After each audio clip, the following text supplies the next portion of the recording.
Hey, welcome to my yoga class. Let's get started straight away. So, cross-legged if cross-legged works. And if cross-legged doesn't work for you, it's okay. Any way that you can sit, that you can feel like you can breathe nicely and just check in, really. Think about your body, think about what is happening, what's touching the floor, and fidget a little bit, just like I am now, really. I'm just finding somewhere that I can kind of settle into this and let my body just hang. Except it's not just hanging. There's always something going on in the background. The way that I'm sitting, I've got to hold myself up. And the way I teach is, I get you to pay attention to the details. So when you breathe right now, so you can let your mouth lightly close and slow it right down so that your breath becomes absolutely silent, no noise. You relax your jaw. When you breathe a bit slower, see if you can get the mechanical stuff that helps you breathe. There's breathing apparatus around here, the muscles around your ribs and around your belly that help you to breathe. I said around the belly, but really I didn't mean it. I really mean around the ribs. That's where the real action is. See if you can just settle into that and pay attention. And then if we move, can you maintain that steady breath that isn't that long? It's not that deep, it's just kind of medium size. And then when you tilt your torso side to side, so you pull the bottom rib down towards the floor on one side, bottom rib down towards the floor on the other side. And think about what that does. Just follow that cue really simply. Sink the bottom rib down towards the floor, sink the bottom rib down towards the floor. And what does that do to your breathing? Can you breathe an offbeat to your movement? So that means that breathing and movement is completely separate. Does it change your foundations? So the weight that is on your sit bones, through your pelvis, the weight on each foot that's maybe underneath each leg, or depending on however you've sat, what does doing this side bend change in you? And there is no right or wrong answer, there's no proper way to do this. It's just getting you to get good at assessing and to send your brain into your body to check on it and see where is holding tension. Are your shoulders picking up like this because you're doing something on purpose? Or is it tempting to go and hold your breath at every movement? Let's see if we can get away from that. Okay, and with that, let's keep thinking about side bend. If you roll up to all fours and just get your hands under your shoulders, your knees under your hips, and think about that side bend again. So the side of your belly scrunches up from one side to the other. And again, you're just checking in with what that means in your body. I haven't given you any rules, any specific way to do this, and I might, but for now, it's just whatever feels right for you, and see if you can pay attention to the details of what do you feel. It might be that you feel the pressure on your knees, or you feel the pressure on your wrists, and if you need to, you can put something under your knees, or if your wrists, if this angle is too hard for the wrists, then maybe having your hands wider with your fingers pointing out might be a little bit of an easier angle, and just see what feels right. And then try and be really specific about what you move. So if you push yourself up tall and push your chest away from the floor, can you keep your head and your shoulders really still and tilt the pelvis into a side bend from side to side like this? And see if you can scrunch up one side of your belly, lengthen the other, so that your rib cage is a point of stability and your pelvis is a point of movement. And then change the rules to be the pelvis is a point of stability and your rib cage is the point of movement, and see what that does. It should be the same action in your midsection, around the obliques, the muscles around the sides of your belly. But what's this movement done to your breathing as well? How's that changed things? Very good. And after doing all of this specific spine work and getting you to move in certain segments of your spine and keep parts of you still, come into a big cow pose, like this. So you lift your chin, arch your back, and push your chest away from the floor. So you see how I'm kind of scrunching up the back of my t-shirt and trying to lengthen the front of my t-shirt. And then from here, can we separate movement into our cervical spine, into our neck, by bringing chin to neck, and then lift it back up again. This time go a bit further, chin to neck, to collarbone, and then bring it back again. Chin to neck, to collarbone, to chest, and then slide it all the way back and then start going further down your spine every time you move, and see if we can segment each vertebra one at a time from here. And is your lower back maintaining its extension until you get that low? So you see how I'll go chin to neck, to collarbone, to chest, to lower down my chest, and that kind of unravels my upper back, and then I can unravel a bit further upper back to middle back, and I'm going to return all the way back to the beginning the same way I got to that point, and then going further, chin to chest, rounding upper back, rounding middle back, and then this time see if you can tuck tailbone all the way under. We end up in this big cat pose where I'm trying to stretch the back of my t-shirt, scrunch up the front of my t-shirt, and then start from coccyx as you extend. So it goes into lower back, a little bit more lower back, middle back, upper back, upper back, upper back. Slide my chin away from my chest, up to collarbone, up to neck, and I'm back here where we started again. We'll try again with that full segment at a time of your spine, chin to neck, to collarbone, to chest, to lower down your chest, to rounding upper back, a bit more upper back, to middle back, to lower back, to coccyx, and then coccyx extends, lumbar spine extends, middle spine extends, upper back, a bit more upper back, slide my chin from chest, to collarbone, to neck, to back up. I love that thinking about one little piece at a time. So join me back up in standing, and see how that feels from upright as well, because it changes when different parts of our body are pressed into something. So if you've just got your arms hanging, can you flip your chest up like this? It's like you're trying to extend these bottom ribs forwards, and then bring your chin back and look up at the ceiling just a little bit. Don't let your head hang off for now. And then tuck your chin to your neck, to your collarbone, to your chest, unravel upper back, middle back, to lower back, until you kind of look at your belly button. If I go sideways on, you might be able to see that a bit more. I haven't done a bow. If I do a bow, I lose the connection from all of these spinal segments. I'm kind of lengthening through the back of my spine. And then if I extend lower back, middle back, upper back, upper back, upper back, chin back, chin up, chin to neck, to collarbone, to chest, and then unraveling down. Cool. Let's get into some more stretchy stuff and maybe a little bit of balance work too.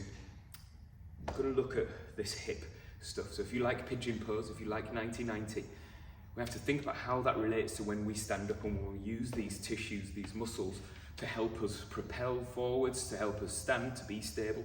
So I want you to go left foot forward, so you're mirrored to me. I'm on my right, you're on your left. And then tip your weight over the top of this and show yourself that you've got weight on it by just maybe picking up this back foot a few times. I don't want this back foot off the floor. I want it there, but it's only a kickstand. So if you move it, you don't change shape. If you're like this and you move that foot, you fall over. If you're not fully weighted on this front foot. So can you wrap yourself around this leg? So keeping your knee pointing forwards, and you turn your pelvis across your body. So if you're on your left foot, you're trying to wrap this right pocket around your body and then sit a little bit, and it should feel like you're stretching down this outside of the hip here. Have a think about your footprint and see if that footprint is connected to the floor. And you should even still be able to maintain some kind of balance. Look, if you tap the floor, I've not really changed shape, but that foot's there to stop me from wobbling around. And then wrap more, and I'm trying to get this big stretch here, and see if I can stretch this, and think about what you do in 90-90 or in pigeon. You drop yourself over the leg that's under your chest, and we're kind of getting towards that shape, especially if you start squatting down a little bit. So maybe do a tiny little squat and see. If you think about your alignment of your torso, you see how my right shoulder is coming towards you. So that means that your right shoulder should be coming towards me. Your left shoulder is trying to get further back and towards the back foot with this back shoulder, and see if you can ride a little bit of tension here. And I feel this deep in my hamstring where it connects into the ischial tuberosity, and then see if you can wrap yourself back around and open. That's such a long journey for this stuff on the outside of this hip. See if you can find that again. So your right shoulder comes forwards, sink down into a squat. Show me this right shoulder, almost try and show me your spine, show me the back as you wrap yourself around this, and then pick yourself up and send this right pocket back. What often happens with this when you try and avoid this hip stuff, this foot collapses and this knee comes in. So see if you can maintain this knee out, and it might help actually as you wrap yourself around. So turn your chest over to the left, come down, maybe bring your right hand to the outside of this knee and push this knee into your hand, and see if you can maintain that. You're going to let go of it in a second, but you're going to maintain that push out and feel this hip stuff on the outside of the hip, and then pick yourself up and open. Imagine that knee still trying to turn out like that as this right pocket here goes back. Very nice. That should be exhausting. It's really hard. And it's a little bit about balance as well. When I get you to do this little bounce and get your weight over the top of this front foot, head over foot makes balance efficient because your torso will just organize itself. If the head's over the top of the middle point of the balance point, everything else will organize itself. Okay, pick up this back foot a few times to show yourself that you are over the top of this. Keep the weight on this and turn your chest over to your right and sink down a little bit. And we're looking for a stretch here in the outside of this right hip. Think about it as about how pigeon feels, how 90-90 feels. Make sure this big toe stays connected.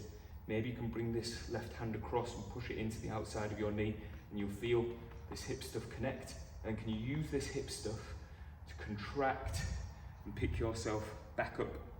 Turn the pelvis this way, and then turn your pelvis across and back down, and see if you can sit into this little squat. Maybe you can just sit deeper as you wrap yourself around this. So remember, you're trying to get this back shoulder back further and get this left shoulder one closest to me, round your body a little bit more. So almost try to get this shoulder over the top of your little toe, and then unravel this.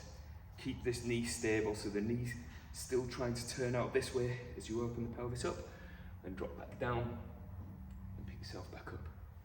We're kind of spiraling around this hip socket here. Even though the knee bends a little bit more, I would say that I am propped up on top of this hip. Everything underneath it is just doing stability when I'm doing this. Fantastic. And then we're going to test that out in a bit more of a passive stretch. So when you bring yourself down, if you just sit yourself down and face the camera, have your left shin parallel to the side of your mat or to the front of your mat, pick up this back foot, the right leg, and bring it behind you like this. So we're in 90-90, which is 90-90, as in 90-degree angles here and here and here. And with that, make sure you're open. So if this heel is really close to this thigh and you're tucked up like this, I feel like you can't quite move here. So we've got to open up a little bit. As you get into it, you can move to check to make yourself comfortable, but make it kind of nice. Grab hold of this back pocket. I want you to open this up. So the distance between this pocket and this knee is open. That's what I would call open pelvis. And we're trying to connect this knee to the floor so it doesn't pick up like this. And when you go closed pelvis, which would be to send this right pocket forwards and down, and reach your head forwards. My torso is pretty much in line with my thigh. That's not a strict rule, you can change it a little bit, but just see how that feels. And then as you tilt forwards and down, we should be finding a stretch down the outside of this left bum cheek. So if you've got this left leg underneath you, this left bum cheek here, that you feel a stretch. And I want you to just test how that feels and maybe let your body sway around until you can find passive stretch. So that means you are just being passive and relaxed with this. Keep bringing yourself forwards. While you're here, I'm going to spend a bit of time in this stretch trying to let your body relax. I don't know if you noticed, I did a little twitch there with my ankle, so I was being active through this ankle for some reason. I was holding some tension here. I'm trying to make this be information from the shape, not me putting the information into the shape. I'm letting myself be in this shape and letting my body tell me about it rather than me trying to act on it. I'm just holding myself wherever I can feel the biggest stretch down the outside of this left bum cheek, and just hold and breathe and maybe try a little bit of neck stuff here, going ear to shoulder, ear to shoulder.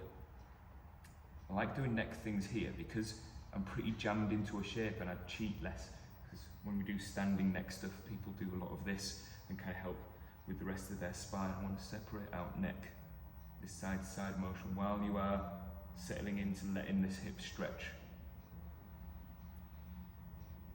to push it hard, it shouldn't be painful. It should just feel like a little bit of a stretch down the outside of your neck. Okay, let's get into some action now with this hip stuff. So with this knee that's under your chest, can you drive it down into the floor and push reasonably hard? So when you push, the intent is to send this right pocket backwards. Don't let it go anywhere. Just imagine like you're trying to open the pelvis. Remember, we tested that open to closed pelvis at the start of this pose. It's that intent, but we keep this right bum cheek, right pocket kind of reaching forwards. So I've got my pocket reaching towards the camera. You should have your right pocket reaching towards me, but there's tension through this knee into the floor. We can feel information and tension and just tensing through this left bum cheek, and then we let it win. So can you push yourself up and open? So this pocket goes back and this knee's driving into the floor. I like having this left hand in line with my knee as my little pivot point, so that when I drop back down into the stretch, I'm pivoting around this hand a little bit and sending this right pocket forwards and down, up and back. This left knee is constantly pushing. So I'm learning how to maintain tension here as we go forwards and down, up and back, forwards and down, up and back. And the muscles that we've been stretching are lengthening as you come forwards and down, and contracting and shortening as you pick yourself up and back. Make sure that this is the moving piece and not your chest, because if you go like this, the hip is getting involved, but I feel like I'm missing it. I'm not putting all of the information into this. I'm trying to learn about my hip. I'm not trying to learn about how low I can get my face. I'm trying to learn how much I can turn this pelvis around this leg. And then we try and own that strength, own that mobility. So if you prop your hands either side of your thigh and see if you can lift up this front shin. You can lean back a little bit if you have to. And we're trying to get knee lower, foot high. So don't have this ankle really high. See how it's just hovering over the floor? That is it. And I'm trying to get the inside of my hip stuff to get this knee lower. Can you maintain that pressure of rotation? And can you open this knee out to the side? Can you bring it across your body? Open this knee out to the side and bring it across your body. A couple more goes. And we're just kind of playing around with moving this hip stuff while you've got rotational intent. And then drop and stretch back into the big stretch, and feel, hopefully, how that is super different now. We would feel a little bit looser in that hip. Swap legs. So we've got right leg forwards, left leg back, like this. Remember that we did 90, 90, 90, 90. So all the 90-degree angles. And make sure this heel isn't super close to this thigh. Go from open, which would be to send this left pocket back, to closed, which would be to send this left pocket forwards. And with this left pocket coming forwards, and let my torso come with it until I start sinking towards the floor from this hip.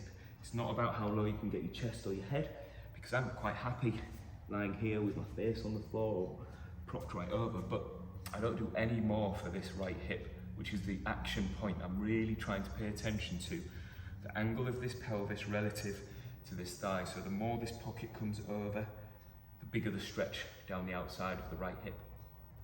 If you're someone who's super flexible, you might not get much feedback. Your body might not tell you about stretches, and it becomes a different lesson for those of you that are super bending. It becomes just a lesson of how do you get information out of end range, because this should be end range. It's kind of terminal end range for this pelvis coming around your leg. So you'd need to maybe add a little bit of tension. If you're in that category of people that doesn't get feedback from stretching, you have to give yourself the information rather than waiting for your body to tell you, because it won't. But for most of us, we're getting all the information. I feel it. I feel this stretch, and it's all good for me. I'm getting all the information I need out of this stretch. And I'm breathing nicely and just teasing myself into feeling lengthening down the outside of the right bum cheek, outside of the right hip. And then start adding a little bit of tension, a little bit of pressure, driving this right knee down into the floor. The intent is to push down with this knee to send this hip back. So imagining like this stuff that's being stretched is in its lengthened state and it's trying to contract. And when it contracts, it pulls this hip back. So we can be super specific about the pieces of your body that you are working with. Keep holding this, teasing into it. then see if you can let that tension win. So if you drive down this knee, it sends this pocket up and back, forwards and down, up and back, forwards and down. Very good. And see if you can maintain pressure of this right knee pushing into the floor to send this pocket up and back, forwards and down, up and back, forwards and down. It's never just an empty movement, so if it looks like this, that looks empty, it should look like there's tension all the way through, like there's bracing through this hip, so that we can download information about how do you maintain the pressure of using this hip stuff, so when you need it, you can catch it. Because out in the real world, you don't perform like this with all of this bracing, but if you get good at it, just get stronger essentially, then hopefully as you catch yourself, as you change direction, those muscles are really happy to turn themselves on and propel you and rotate you whichever direction you need to go, push you forwards. Very nice. Okay, and then bring your hands either side of this thigh and lift up this front shin. Lean back if you need to and see if you can get your knee lower and your foot higher.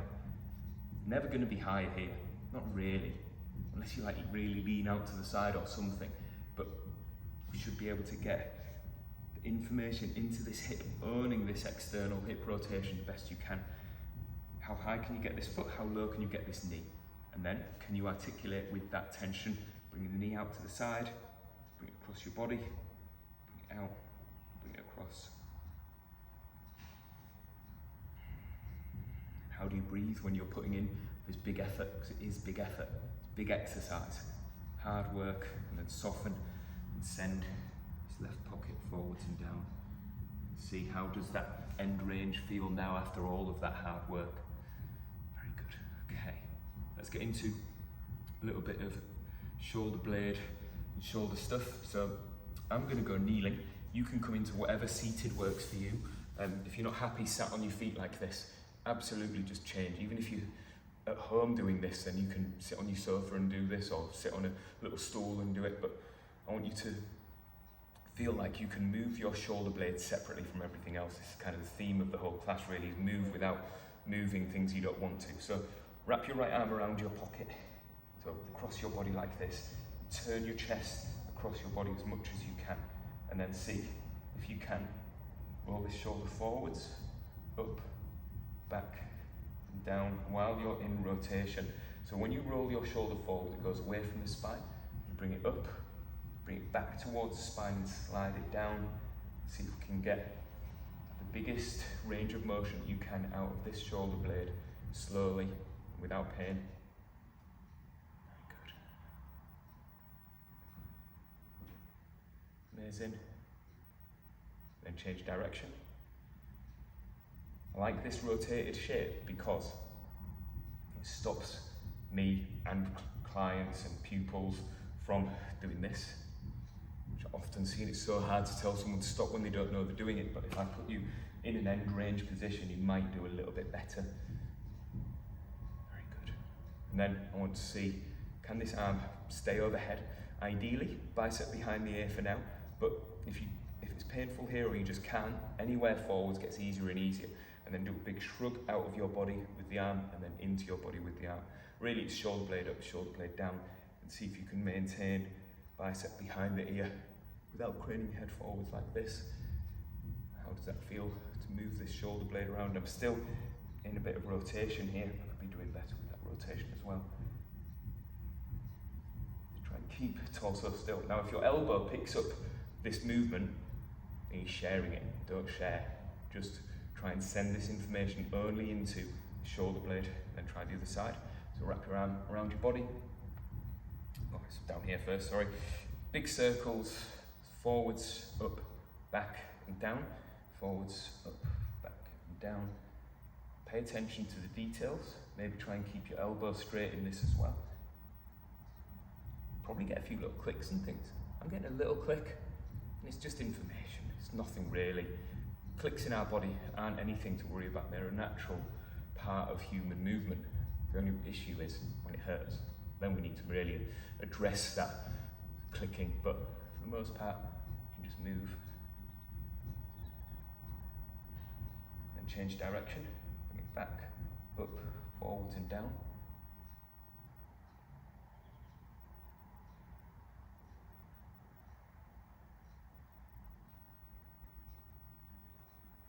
Nice.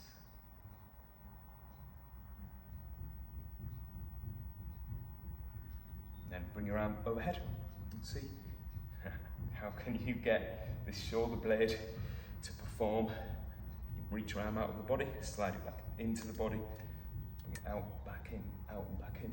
Can you keep bicep behind the ear? And I cannot. I find this really difficult on this side today. Amazing. Fantastic. All right, and we get to our last little bit of mobility work. I want you to roll over and lie onto your back. I'm going to look at hamstrings without any kit or anything. So I kind of prefer this with a band, but I'm going to show you how to do this whole class without any kit. So can you grab hold of your hamstring, bring your thigh into your belly and see how it feels. Straighten your leg and bend it. Straighten your leg and bend it. So we have to be really active here to find hamstring stretch. Your hands can help pull this in. What does it feel like as you get into the stretch? Can you feel the stretch here in the belly of the muscle? Or as you stretch your hamstring, do you feel it here behind the knee? Does it feel like a bit of a pokey bit of string being pulled? If it does feel like a bit of string being pulled, then we maybe need to address what your sciatic nerve is doing as you do this. So let's hold it in stretch. And you can have your hands wherever helps you. So even if you're super bendy, you could get hold of your big toe, if that works. So you see how my knee isn't completely dead straight. I kind of like that shape. So I can kind of lock my knee maybe a little bit, but that slight bend gives me the best amount of information here. But I really want you to check with the ankle. So can you point your toes up, pull them back down, point your toes up, pull them back down, and see what that does to nervy feelings down the chain. As you pull your toes back down, you might get this little like buzz down here. If you do that as your sciatic nerve, we're not really interested in stretching nerves. It's muscles that we're trying to get at. So if you maintain an ankle position that works for you, that is it. If you go like this because you think it's further, but it gives you this buzzing feeling, then you're just pulling on the nerve, and maybe that kicks the muscles out of adapting because there's so much your body's trying to tell you about. Stop stretching your nerves. So just keep the ankle at a level that works and see if you can pull back. And I know that this is exhausting because you're having to maintain this knee in this shape. Let's just see if we can work it out. Very nice. And then let's see if we can earn that. So if you let your leg float away, straighten your knee and see if we can get hip flexor in here to earn this. Take your hand and press it into your kneecap. Try not to use this foot as help. So you're not trying to push like this, trying to get your hips high, trying to push from inside this hip. So maybe just let this leg come off the floor a few times until you tune it out of trying to help make this hip flexor stronger at earning the length of the hamstring. And swap legs. So grab hold of the back of the leg and straighten and bend the knee. And it's assessment time, this. You're not going to get more flexible by entering and exiting a stretch like this. There's not enough time in the shape for your body to adapt to. But you could absolutely learn what it feels like, what angle you need. So maybe even having your leg to the outside a little bit gives you a slightly different feeling that suits you more than having your knee right down your midline here, which doesn't suit me. It gives me a little zing of that sciatic nerve pulling down the outside of my calf when my leg's too far across my body. To bring it to a shape that works and work. Let's see where we can get. Bring your hands wherever works and then see what happens when you change your ankle angle. And do you feel the sciatic nerve giving you a little zing of information? If you do, that isn't the one. That isn't the shape to really rely on. You can tease yourself into this. And maybe if you tease it enough times, your central nervous system will adapt to this being a shape you can use. But we can't be just pulling on nerves and expecting our mobility to get better. It will do the absolute opposite. So maintain an ankle angle that works and see if you can keep pulling yourself into this stretch in a way that gives you information in the hamstring. Keep holding. see if you can earn that.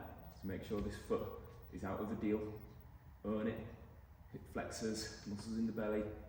Hold. Maybe give yourself a little push. Hand against knee, knee against hand. Feel hip flexors.